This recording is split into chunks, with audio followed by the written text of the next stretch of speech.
आज हम लोग बात करेंगे बहुत ही चर्चित किस्से की। आप सब लोगों को पता है कि शिल्पा शेट्टी के हस्बैंड यानी राज कुंद्रा की एक मूवी आई है यूटी 69। अब इसके नाम में 69 है तो आप समझ जाओ इस पे केस कौन सा लगा हुआ था। पोर्नोग्राफी के केस में राज कुंद्रा को जेल हुई थी। बस वही कहानी दिखा रहे हैं ये बड़े पर्दे पर। कहानी जहां तक है इन्होंने बिल्कुल रियल दिखाने की कोशिश करी है और डायरेक्टर ने भी उसको वैसे बिल्कुल पर्दे पर उतार दिया। जितने भी लोगों ने इस मूवी के लिए काम किया है वो सारे के सारे नए कलाकार हैं और नए टेक्नीशियन, कॉस्ट्यूम डिजाइनर, ये सारे लोग बिल्कुल नए हैं। इसकी कहानी लिखी हुई है राज कुंद्रा ने, क्योंकि ये वो उन दिनों की कहानी है जब वो 63 दिन जेल में रहे थे। लेकिन इसके रिलीज से पहले सब लोग सोच रहे थे कि ये बंदा अपनी इमेज सही करने के लिए मूवी बना रहा है। जैसे संजू मूवी बनी थी, कुछ लोगों को अच्छी भी लगी थी और कुछ लोगों को ये लग रहा था कि संजय दत्त की इमेज को साफ सुथरा दिखाने की पूरी कोशिश की गई है। एक्चुअली कोशिश नहीं, साफ दिखाया भी गया था। लेकिन ये फिल्म वैसी नहीं है, इसमें एज इट इज वैसा ही दिखाया गया है जो उसके साथ हुआ था। तो जिन लोगों ने इनके ऊपर एक और इल्जाम लगाया था कि ये अपनी छवि को साफ करके दिखाने की कोशिश कर रहे हैं और लोगों के अंदर दोबारा से वो बात बना रहे हैं। देखो, अगर आप लोग ये सोच रहे हैं कि इस मूवी के अंदर ये भी बताया जाएगा कि वो कैसे जेल गया, वो कैसे केस में फंसा और उसके साथ क्या हुआ उसके बाद, जेल से बाहर आने के बाद, तो ये सब आप लोग भूल जाइए, क्योंकि ये सारी चीजें उसमें नहीं बताई जाएगी। ये पूरी फिल्म है खाली उन 63 दिनों के ऊपर की जो उसके जेल जाने के बाद जेल में उसके साथ क्या क्या हुआ और वो कैसे रहा।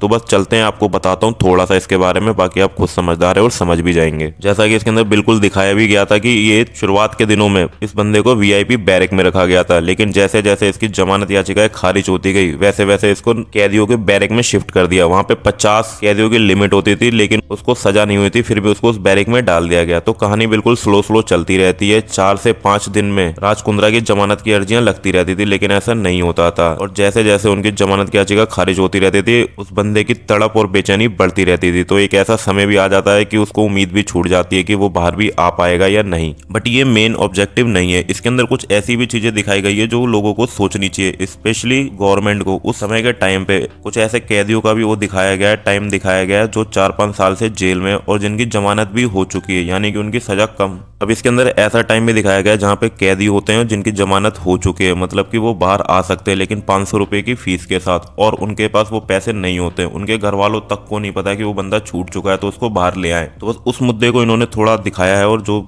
देखने में वैसे सही भी लग रहा था, लेकिन थोड़ा फैक्ट के साथ इन्होंने बताया कि गवर्नमेंट एक कैदी के ऊपर 3 रुपए खर्च करती है और वो बंदे 5 साल से अंदर ही है, क्योंकि उनके पास 500 रुपए नहीं है उनकी फैमिली के पास उन्हें बाहर लाने के लिए। तो क्यों ना गवर्नमेंट खुद ही वो 500 रुपए भर के उन्हें बाहर निकाल दे। तो ये बात थोड़ी सी ठीक थी जो सही लगी। बाकी फिल्म तो वैसी है, हवा में चलती है, हवा में उतर जाती है। बंदा घुसा कैसे और बाहर कैसे आया। हालांकि केस जितना इंटरेस्टिंग था, मूवी इतनी इंटरेस्टिंग नहीं है, क्योंकि ये बंदा पहला डायरेक्टर ऐसा बना है, क्योंकि ये पहला बंदा ऐसा हुआ है जो इंडियन पोर्नोग्राफी के केस में फंसा था और जिसको जेल भी हुई थी। हालांकि इसका नाम बहुत बड़ा था और ये शिल्पा शेट्टी का हस्बैंड भी है। तो कहानी ऐसी है, आप वेट करो, ओटीटी पे इसको ट्राई जरूर करना, क्योंकि थोड़ी बहुत तो इसके अंदर फन फैक्ट है। ऐसी पॉइंटलेस कहानियों के साथ आपको हंसी जरूर आएगी। हालांकि दूसरी कॉमेडी मूवी से ये ज्यादा अच्छी रहती है, क्योंकि हंसा देती है आपको। तो बस इतना ही। बाकी बात सही लगी हो तो वीडियो को लाइक और चैनल को सब्सक्राइब जरूर करना, और कमेंट में बताना कि आपको क्या इनके केस के बारे में पता है। वैसे तो सबको ही पता होगा, कुछ और बताना कमेंट में।